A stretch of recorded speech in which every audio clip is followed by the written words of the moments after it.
April 20th, 1945, 13 hours. Seelow Heights, 60 kilometers east of Berlin. The earth itself was bleeding. General Oberst Gotthard Heinrici, commander of Army Group Vistula, stood in the mouth of a dugout, the air thick with brick dust and the sulphurous stench of cordite. He was a small, wire-thin man of the old Prussian school, a master of the defensive battle. But this was not a battle, it was an extinction. For 4 days, Marshal Zhukov's First Belarusian Front had been pounding his lines. Over 40,000 Soviet artillery pieces, a density of firepower unseen in human history, had systematically pulverized his divisions. His men, a tragic collection of Volkssturm, Hitler Youth, and the skeletal remnants of veteran units, were being liquefied. Heinrici watched through his binoculars as a 15-year-old boy, his helmet impossibly large, tried to fire a Panzerfaust before being consumed by the blast from a T-34. The Seelow Heights, the last defensible line before Berlin, had just broken. Heinrici's Ninth Army was in a full chaotic retreat, and Zhukov's road to the capital was now wide open.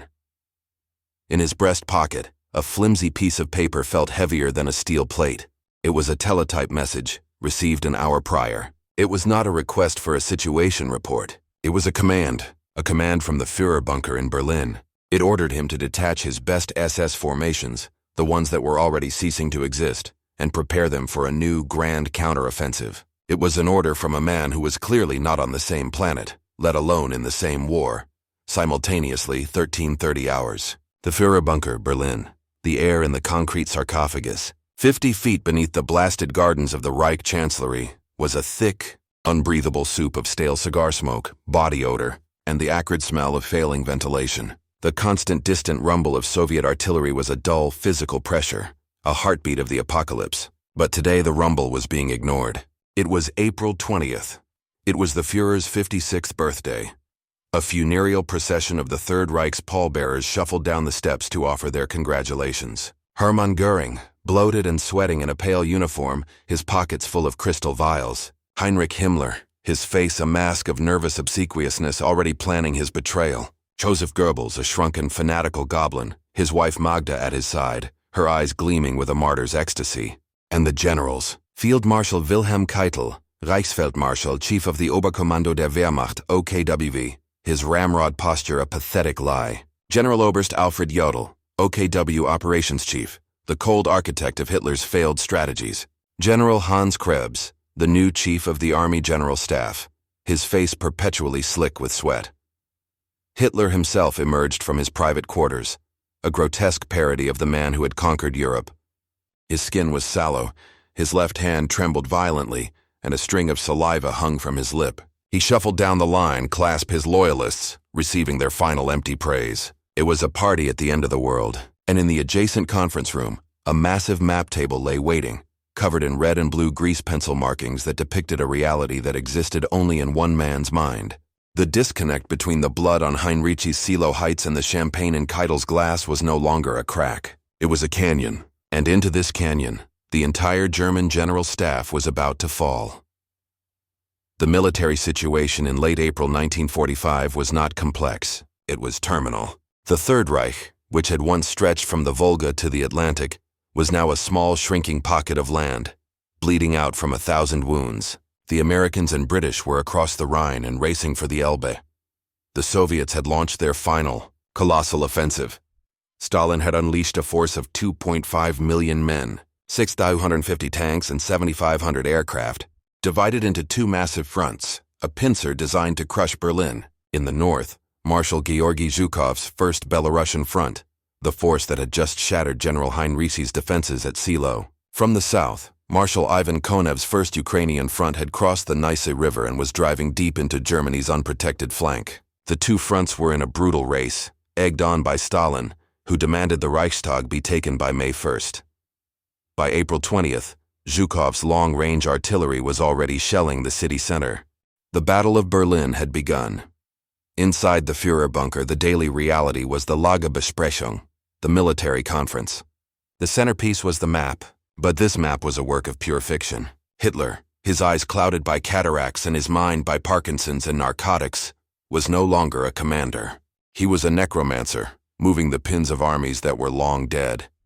The defense of Berlin rested on this fantasy. The city itself had no real defenders. The garrison was a pathetic joke. 45,000 men, mostly Volkssturm, old men and teenagers, police and fire brigades, bolstered by a few thousand exhausted Wehrmacht and SS stragglers. The fortifications were ditches and tram barricades. The real defense in Hitler's mind was to be a grand Napoleonic counterstroke. He pointed at the map with a trembling finger. The entire plan rested on two ghost armies. The 12th Army. To the west, General Walter Wenck's 12th Army, a new formation created from training schools and convalescing soldiers, was supposedly holding the line against the Americans. Hitler ordered Wenck to turn 180 degrees and attack east to smash into Konev's flank and rescue Berlin. Army Detachment Steiner. This was the linchpin. To the north of Berlin, Hitler had conjured a new force under the command of a hard-bitten SS general, Felix Steiner. Armeeabteilung Steiner was, on paper, a powerful SS panzer force. Hitler ordered Steiner to launch a massive, decisive pincer attack from the north, cutting south to roll up Zhukov's entire flank and link up with the 9th Army. This was the plan. It was Frederick the Great. It was a masterpiece of operational maneuver. It was also completely, utterly, and psychotically impossible. Wenck's army was barely holding on, and Army Detachment Steiner, as the generals in the bunker were about to discover, did not exist. To be a general in the Führerbunker in April 1945 was to live in a state of cognitive dissonance so profound it bordered on psychosis. These were not stupid men. Keitel, Jodl, and Krebs were the products of the elite German general staff. They could read a map. They could read a supply report. They knew what a 10-to-1 disadvantage in tanks meant. They knew what zero fuel and zero ammunition meant. But they were trapped, not by Soviet tanks, but by their own psychological complicity. Field Marshal Wilhelm Keitel, the Iron Marshal, chief of the OKW. His loyalty to Hitler was absolute, pathological. His nickname among his peers was La Keitel, a pun on the German word for lackey. Keitel's job was not to provide military advice. It was to nod to say, "Ja, mein Führer," and to transmit Hitler's fantasies to the front. He was a hollow man, a uniform filled with terror and obedience. His reality was whatever Hitler said it was. Generaloberst Alfred Jodl, the operations chief. Colder, more intelligent, and more cynical than Keitel, Jodl was the true architect. He was the one who translated Hitler's rages into operational orders. For years, he had been the ultimate rationalizer. Hitler's intuition, he argued, had saved them before. Jodl lived in a world of maps, and as long as the map could be drawn, the plan was possible. But even he was reaching his limit. The rumble from the Tiergarten above was a sound he could no longer filter out. General Hans Krebs, the new Army Chief of Staff, OKH, having replaced the defiant Heinz Guderian. Krebs was a tragic figure. He was a professional, competent staff officer who knew, better than anyone, the precise state of every battalion on the Eastern Front. He was the man who received Heinrich's desperate reports. He saw the numbers. He knew Steiner had no divisions. But his job required him to stand before Hitler and pretend. He was a man being crushed to death between two realities, his face a constant mask of perspiration, his hands shaking as he updated the fantasy map. These men were the last believers, not in victory but in the Führer. Their entire world, their careers, their honor, and their crimes were built upon the Führerprinzip, the leader principle. The idea that Hitler was a genius. If Hitler was wrong, not just mistaken but delusional, then everything they had done, the millions of deaths, the destruction of Germany, was not a tragic sacrifice. It was a meaningless criminal farce. They were psychologically incapable of accepting that truth. Their own sanity depended on Hitler's, and it was about to break. While Hitler was planning his grand pincer, Joseph Stalin was planning a party. For the Soviet premier, the Battle of Berlin was not a military operation. It was a foregone conclusion. It was an act of historical vengeance, a ritual of humiliation, and most critically, a political power play. He did not trust his allies, the Americans, who were already at the Elbe River just 100 kilometers away. He was terrified they would cut a deal and take Berlin from him. His enemy was not Hitler. His enemy was his own generals. He had pitted his two greatest marshals against each other in a sociopathic race, Marshal Georgy Zhukov, the conqueror of Berlin, a proud, brutal, and effective commander. His first Belarusian front had the glory position, the direct central axis and the prize of the Reichstag. Marshal Ivan Konev, a brilliant, ruthless tactician. His first Ukrainian front was angled to attack from the south, tasked with encircling the Ninth Army. Stalin had drawn a simple line on the map. Zhukov was not to cross it to the south. Konev was not to cross it to the north, but he had left the line open at Berlin. It was a silent invitation. Whoever gets there first, he told them, gets the glory.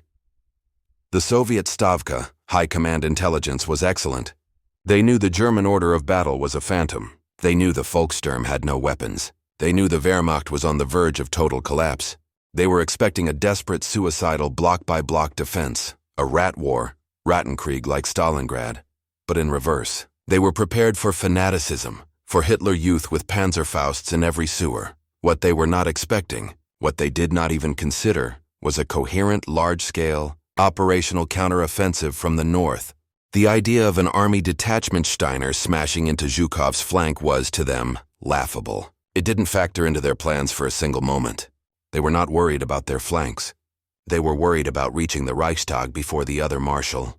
Their entire expectation was a grind, not a duel. The birthday celebrations of April 20th were a hollow, ghoulish affair. The real drama began 2 days later, on the afternoon of Sunday, April 22nd. The situation had deteriorated from catastrophic to apocalyptic. Zhukov's tanks were no longer just shelling the center. They were in the northern and eastern suburbs. Konev's tanks, having smashed through from the south, were already in the southern suburbs of Zossen, having just overrun the OKH's main communications bunker. The noose was tight. The Lagebesprechung began at 15 hours.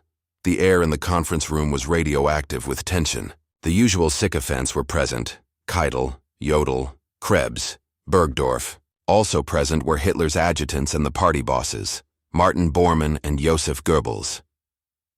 Hitler, more stooped and gray than ever, shuffled to the map. His voice was a hoarse, shaky whisper. He pointed to the north of Berlin. "And the attack by Steiner?" he asked. "What is the progress of Steiner's attack?" The room fell silent. The sound of the ventilation, the rumble of the artillery, and the violent, uncontrollable shaking of Hitler's left hand, which he clutched behind his back, were the only sounds. General Krebs, the man who knew the answer, began to sweat. He looked at his notes. He looked at Jodl. He couldn't speak. "Mein Führer," Krebs began, his voice cracking. "The situation? Steiner has been unable to." Hitler cut him off, his voice rising in irritation.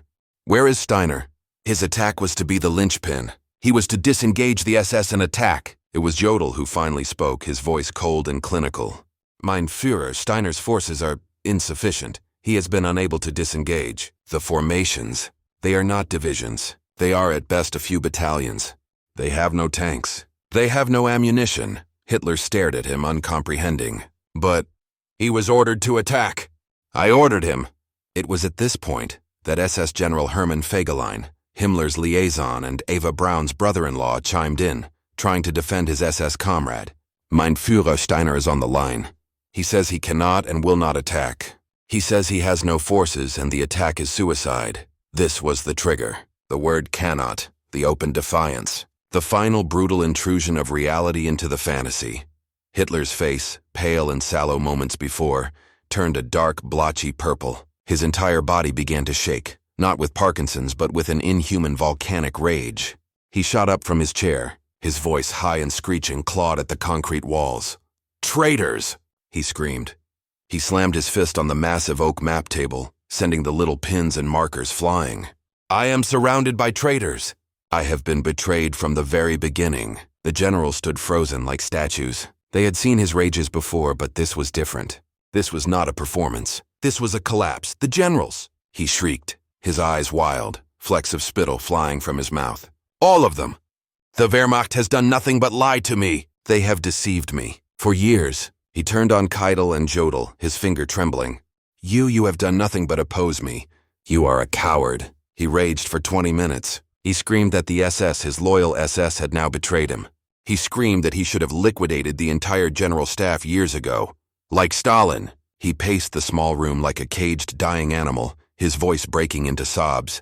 And then, as suddenly as it began, the rage vanished. He physically deflated. He collapsed into his chair, a spent, broken old man. The room was utterly silent. Hitler's voice was a dead, hollow whisper. It is over, he said, staring at the map. The war is lost. He took a shallow breath. But if you think, gentlemen, that I will leave Berlin, you are mistaken. I will not. I will stay here. I will defend my capital. When the moment comes, I will shoot myself. It is all finished. This was the moment. The moment was not the rage. It was the admission. It was the sound of the Führer himself, the God King, the man whose will was the only strategy left, admitting that his will was broken. The greatest warlord of all time had just abdicated. The generals in the room did not move. They were not horrified. They were not even afraid. They were paralyzed. The psychological bomb that had just detonated was far more powerful than any Soviet shell. The Führerprinzip, the central organizing principle of their entire universe, the belief that it justified every order, every atrocity, and every sacrifice, had just evaporated. The man they had followed into the abyss, the man whose genius they had used to rationalize the disaster at Stalingrad and the failure at Kursk, was sitting before them, weeping, a delusional wreck who had just admitted his entire plan was a fantasy. They had known in their private, cowardly hearts that the war was lost for months, but now he had said it. The spell was broken. The unexpected outcome was not a coup. It was not a desperate last-ditch attempt to save Germany. It was the opposite. It was a complete and total psychological implosion of the German high command. Hitler's breakdown gave them the out they had all secretly craved. The realization of his delusion didn't spur them to act. It paralyzed them, freeing them from all responsibility. I will stay, Hitler repeated, his voice dead. All of you. You may leave. It makes no difference now. He then turned to Keitel and Jodl. You will fly south to Berchtesgaden. You will command the southern redoubt from there. Keitel and Jodl, the two highest-ranking soldiers in the Reich, the men who should have been commanding the defense of the nation, simply obeyed. They didn't protest. They didn't try to take command. Their God had told them to leave the deathbed, and they fled like thieves in the night. Their moment of realization was immediately followed by a final, pathetic act of abdication. They were no longer generals. They were just high-level fugitives, running from a reality they could no longer deny, leaving a madman in a bunker to die. The psychological shockwave of Hitler's April 22nd breakdown bifurcated the bunker's inhabitants into two distinct camps, the rats and the martyrs, the Great Escape. For the pragmatists and the opportunists, Hitler's admission that the war was lost was a starting gun. The Führer had released them. The oath of loyalty was void. Hermann Göring, the Reichsmarshal, was already in the south. When he heard of Hitler's collapse, he saw his chance. He immediately sent the infamous Göring telegram, politely asking Hitler if he should, as his designated successor, take full command of the Reich. For Göring, the moment was a green light for a coup. Hitler, in a final spasm of rage, stripped him of his titles and ordered him arrested. Heinrich Himmler, the Reichsführer SS, the architect of the Holocaust, was already in the north. He too saw the writing on the wall. The moment of his Führer's delusion convinced him it was time to save himself. He secretly met with Count Folke Bernadotte of the Swedish Red Cross, offering to surrender all German forces in the West to General Eisenhower, in an insane, last-ditch hope that the Allies would join him in a new war against the Soviet Union. The Suicide Pact. For the true believers, the moment had the opposite effect. If the Führer was delusional, then reality was the enemy. If Hitler's world was ending, their world must end too. They were not just soldiers or politicians. They were priests of a dead religion. Joseph Goebbels.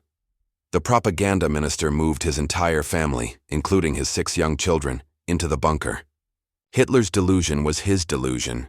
He saw the moment not as a defeat, but as the first act of a grand Wagnerian opera, Götterdämmerung, the twilight of the gods.